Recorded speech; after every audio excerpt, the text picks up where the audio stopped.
du différent ou sélectif chez un auteur qui précisément est consacré en permanence à la critique de l'identité, à la critique de la suprématie du sujet, etc. Donc on a en permanence l'impression d'un ensemble de contradictions que le commentateur se doit de lever ou de montrer comment fonctionne en réalité le texte. Mais il faut mettre quand même l'accent là-dessus, sinon il y a des passages qui resteraient difficilement compréhensibles, comme on le voit d'ailleurs dans la lecture de cette inactuelle, de cette deuxième inactuelle, où le texte se développe difficilement, précisément parce qu'il est constamment porté, tendu d'un côté et de l'autre. Entre l'historicité, la distinction entre l'historicité, l'histoire, le devenir, l'événement, la critique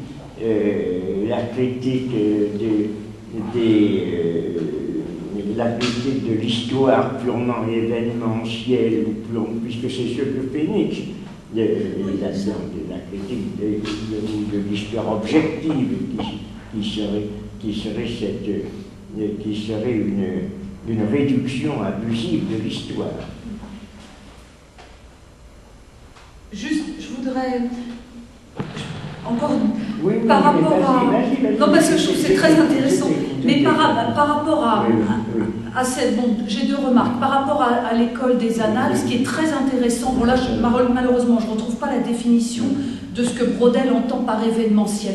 Mais en gros, au moment où Braudel quand il écrit ses écrits sur l'histoire, justement, où il explique un peu ce qu'il entend par l'histoire et par notion, il dit bien, bon, l'école des annales, c'est un peu, bon, on est contre l'histoire événementielle, mais au sens où ils sont contre une histoire de type sociologique, sociologisante. Et pour eux, l'événement, c'est un peu, il s'en explique dans un des textes, où ce qu'il entend par événementiel, il ne parle pas tellement d'événement, mais d'événementiel, c'est tout simplement l'histoire du journaliste. C'est-à-dire cette histoire sociologisante, quoi, du temps tout de suite. Voilà, du temps dans lequel on est, et on sociologise un peu tout ça. Et en même temps, c'est très intéressant parce que le rapport de Braudel à l'histoire, enfin, en tant qu'historien, son rapport au passé, c'est que on va voir dans le passé, on a une compréhension du passé. Alors, pour aller vers ce passé, on se déprend de ce présent. Je veux dire, pour aller vers ce passé, on se déprend de ce présent et en même temps, on y retourne à ce présent. Et c'est ça ça c'est absolument nietzschéen, puisque c'est bien le mouvement que l'on voit dans ce texte-là. Et Braudel le dit quelque part, vraiment se déprendre. Un historien, en effet, a une façon singulière de s'intéresser au présent. En règle générale, c'est pour s'en déprendre. Ça, c'est Braudel. De Braudel. C'est de Braudel. J'avais dit Châtelet. Non, c'est Braudel. Mais François Châtelet aussi est évidemment un grand lecteur de l'école des annales. Non, vas-y, je te laisse parler. Non, mais voilà, c'est qu'en même temps, voilà, peut-être qu'il faudrait faire une nuance, parce que plus tard, Braudel va pas cesser de s'expliquer dans différents textes sur cette idée d'événement ou d'événementiel, peut-être en écho avec ce qui se passe avec les penseurs justement de l'événement, et où il va vraiment dire que non, effectivement, l'événementiel, ce qu'il entend par événementiel, c'est cette chose un peu arrêtée qui fige et qui aussi encombre les bibliothèques de cette histoire sociologisante. Voilà. Mais voilà, c'est ce rapport aussi présent-passé. Un historien, en effet, a une façon singulière de s'intéresser au présent. En règle générale, c'est pour s'en déprendre. Voilà. Et puis après, voilà, se déprendre de son présent pour mieux y revenir. Ben, c'est ce que dira François Châtelet, c'est ce que a fait Foucault aussi. Et tout ça, c'est une lignée nietzschéenne aussi. Bon, et de même, non, mais par rapport à l'école des annales, la distinction des temps historiques, parce que l'école des annales, c'est aussi une dialectique des durées. C'est vraiment, dans l'histoire, une coexistence de temps différents. Nietzsche montre ça, enfin, voilà, le distingue. L'histoire récitative, l'histoire monumentale, Voilà, non, mais c'est passionnant. Hein, effectivement, cette question de l'événement, enfin, qu'est-ce qu'on entend par événement? Il faudrait distinguer événementiel et événement. Et puis, toutes les critiques de Nietzsche sur le journaliste, qui est vraiment celui qui se réclame de l'événement. Enfin, voilà. Historien de l'événement, c'est le journaliste. Donc, voilà, moi je pense à tout ça. Juste une petite question par rapport à votre intervention sur la création. J'ai le sentiment de création, elle s'oppose à répétition chez vous. C'est un peu cette. Donc c'est l'idée de non-répétition en fait. Oui, c'est ça. De surgissement de nouveau. Oui. Donc c'est placé dans une perspective de non-répétition. Bon, ça c'est. Cependant, évidemment, en même temps, tout en reconnaissant tout de même cette. Oui, hein? C'est-à-dire qu'il n'y a pas que la non-répétition. Il y a à la fois une non-répétition, mais il y a aussi une reprise. Oui, c'est ça. C'est ça. Que peut-être que moi j'ai été trop tranché, trop puriste au niveau de la création. Bon, peut-être un peu trop bergsonien, parce que Bergson, la création, c'est vraiment le surgissement du nouveau. Voilà. Alors que chez Nietzsche, il y a plutôt une reprise. Une reprise du passé pour en faire quelque chose de vivant. Donc ça peut se situer au niveau, il le dit à 3 niveaux, au niveau de l'homme, de l'humain, au niveau d'un peuple et au niveau d'une civilisation. Il y a 3 niveaux de reprise.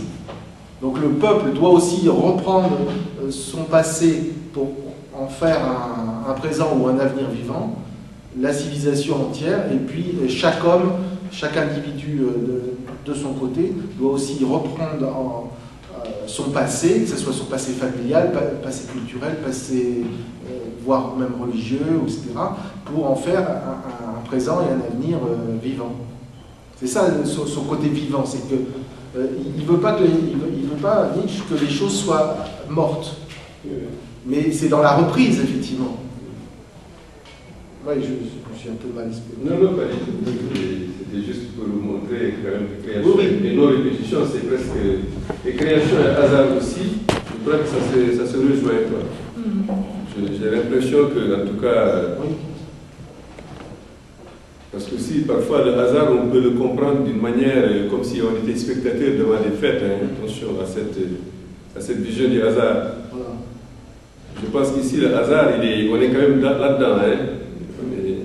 Oui, c'est-à-dire ce qu'on appelle la contingence. Ce que Sartre appelle la contingence, c'est-à-dire le fait que les choses ne soient pas nécessaires. C'est pas du hasard, c'est du non nécessaire. Et les choses avancent, comme disait René Thom, mathématicien, par bifurcation. C'est-à-dire qu'en fait, on n'est jamais, il n'y a pas de linéarité. Là, on le voit bien avec l'histoire, avec le temps, la temporalité. Il n'y a que des bifurcations. C'est ça qu'on pourrait appeler hasard, mais on ne subit pas. Je veux dire, on ne subit pas. Non, on est actif aussi. On est actif là-dedans. Oui, mais justement, la reprise, c'est une bifurcation, une brisure de temporalité active, où on crée du hasard, mais de la non-nécessité, mais dans une reprise. Oui. Quand j'ai lu ça, les dernières pages de Nietzsche sur la jeunesse, vous savez quand il parle des jeunes, Oui, dans Nietzsche. Oui, de l'utilité des inconvénients. À un moment donné, ça, quelle page, j'ai pas la même édition. Mais à la fin, il évoque la jeunesse. Ah, tout à fait, à la fin. Il termine, alors c'est dans le... c'est une critique de Hegel où il parle de la vieillesse de l'esprit. Voilà, ça c'est très beau, c'est des passages magnifiques sur la jeunesse. Vraiment... Le paragraphe 10. En relation, d'ailleurs, un peu, je crois que c'est à la même période, avec ce qu'il dit dans sa critique de ses réflexions sur les établissements d'enseignement. Oui, c'est ça. L'avenir, c'est la jeunesse, quoi. L'avenir, c'est la jeunesse. C'est très bon. Je t'écoute. Non, j'ai rien de philosophique à dire là-dessus. Je vous laisse, surtout en plus, on est face à un penseur de l'enfance, mais je trouvais ça très beau de ce dernier paragraphe de l'utilité des inconvénients de l'histoire. De terminer par ce... Mais sans hésitation.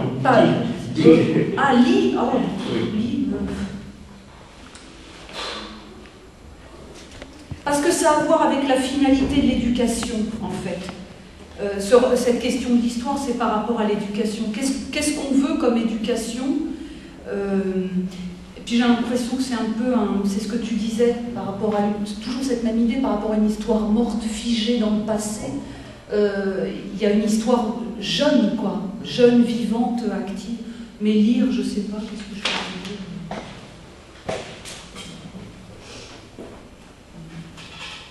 Je sais pas, Monsieur Scherer, peut-être vous avez vu quelque chose. Voilà, je peux lire ça? Je viens. Oui, c'est ça. Oui, vous me demandez. C'est la critique de la culture. Voilà, c'est ça. Non, c'est ça. Voilà. Oui, c'est intéressant parce que ça a une validité un petit peu générale. Oui. Vas-y.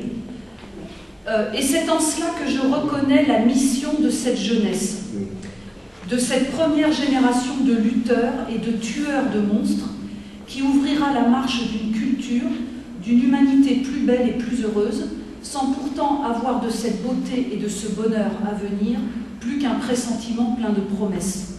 Cette jeunesse souffrira à la fois du mal et du remède. Elle croit cependant être en droit de se targuer d'une santé plus vigoureuse et d'une nature plus naturelle que les générations précédentes, celle des hommes et des vieillards cultivés du temps présent. Mais sa mission, c'est d'ébranler les idées que ce temps se fait sur la culture et la santé, et de susciter la dérision et la haine contre de tels monstres hybrides de la pensée. La marque sûre de sa forte santé est justement que cette jeunesse ne peut utiliser, pour exprimer son essence profonde, aucune notion, aucun mot d'ordre parmi ceux qui ont généralement cours aujourd'hui. Elle n'a à ses meilleures heures que sa conviction d'être animée d'une puissance active, puissance de lutte, de dissolution, de désagrégation et d'un sentiment toujours plus intense de la vie. On pourra contester que cette jeunesse est déjà une culture, mais pour quelle jeunesse serait-ce une objection? On pourra aussi la taxer de grossièreté et de démesure, mais c'est qu'elle n'est pas encore assez vieille ni assez sage pour savoir se modérer. Avant tout, elle n'a pas besoin de faire croire qu'elle possède et qu'elle défend une culture achevée. Elle jouit de toutes les consolations et de tous les privilèges de la jeunesse, notamment le privilège d'une honnêteté courageuse et sans calcul et l'exaltante consolation de l'espérance. C'est magnifique. Voilà, je ne dis pas. Hein. Oui. Très beau passage. Page 167 de l'édition. Mais c'est-à-dire qu'à l'heure actuelle, c'est révolutionnaire. On dirait mai 68. Un peu, un peu. Parce que ça a été d'autre part, c'était que les choses ont été repris ensuite. Et je pense d'ailleurs, toi qui étudies François Châtelet, qu'il avait consacré au début, j'ai l'impression qu'au début de son enseignement à Vincennes, il avait, quoique n'étant pas particulièrement porté sur la lecture de Nietzsche comme l'était Deleuze, j'ai l'impression qu'il avait consacré à l'étude de ces, et en particulier de celle-ci, de ces considérations inactuelles des UV. Avec Christian Descamps, justement, il faudrait demander à Christian Descamps qui il était, s'il n'avait pas analysé. J'en ai le vague souvenir, quoique n'ayant pas assisté, mais d'après ce que j'avais vu comme titre qui était utilisé. Donc c'était à cette époque d'ailleurs que les écrits de Nietzsche sur les établissements d'enseignement et sa critique de l'enseignement, ce formaliste à la fois scientiste, formaliste, à intention essentiellement pragmatique, c'est-à-dire orienté vers l'utilisation directe dans la société avait été republié, parce que c'était beaucoup de textes de cet ordre qui n'existaient pas en publication commode, mais qui avaient été republiés. Il faut entendre, d'ailleurs, ce qui permet également de lever aussi des ambiguïtés, voire des contresens sur la notion de vie, parce qu'on peut dire la culture ou l'art peut être séparé de la vie, mais la vie souvent dans le langage utilisé, on confond la vie pratique ou la pratique avec l'utilisation directe, avec l'entrée dans l'orientation de la culture vers l'utilisation dans la société commerciale, industrielle, etc. Tandis que vie a chez Nietzsche un sens tout à fait différent qui n'est pas chez les forces vitales, l'affirmation des valeurs propres, etc. C'est pas quelque chose qui est la vie, entendue comme l'utilité d'un enseignement pour la vie économique du pays, comme c'était entendu d'ailleurs aussi dans l'orientation nouvelle de la société, de la culture allemande, qui avait été, il y avait tout un combat et une politique culturelle lancée sous la direction de Bismarck, mais en même temps ceux qui étaient préposés à la culture, à l'enseignement, contre laquelle s'en prend Nietzsche, implicitement ou de façon directe, en opposant cette autre conception de la vie relativement à cette culture immédiatement utilitaire. Donc il y a des ambiguïtés autour de la notion de vie qui ne veut pas dire l'utilité directe lorsqu'il y a l'apologie de la vie. Lorsqu'il parle, lorsqu'il oppose la vie à la connaissance. Je désigne, c'est toujours dans le même passage d'ailleurs, je désigne du nom de non-historisme,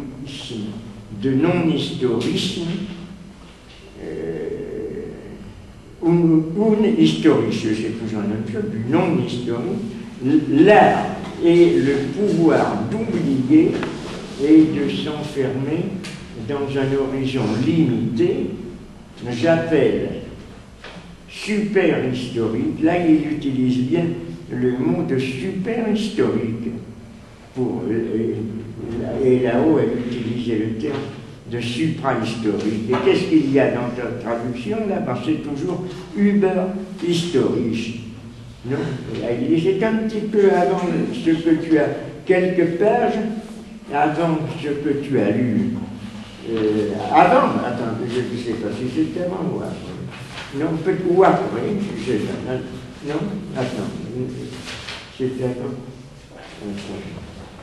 Mais j'ai chaîné et il faut la guérir. Elle souffre de maux nombreux et pas uniquement du souvenir de ses chaînes, mais au premier chef de la maladie historique. L'excès d'histoire a attaqué la faculté plastique de la vie, et elle ne sait plus tirer du passé sa forte nourriture. Le mal est effroyable. Tu l'as ce texte? Et malgré tout, si la jeunesse n'avait pas la clairvoyance innée à la nature, personne ne saurait que c'est un mal et qu'un paradis de santé a été perdu.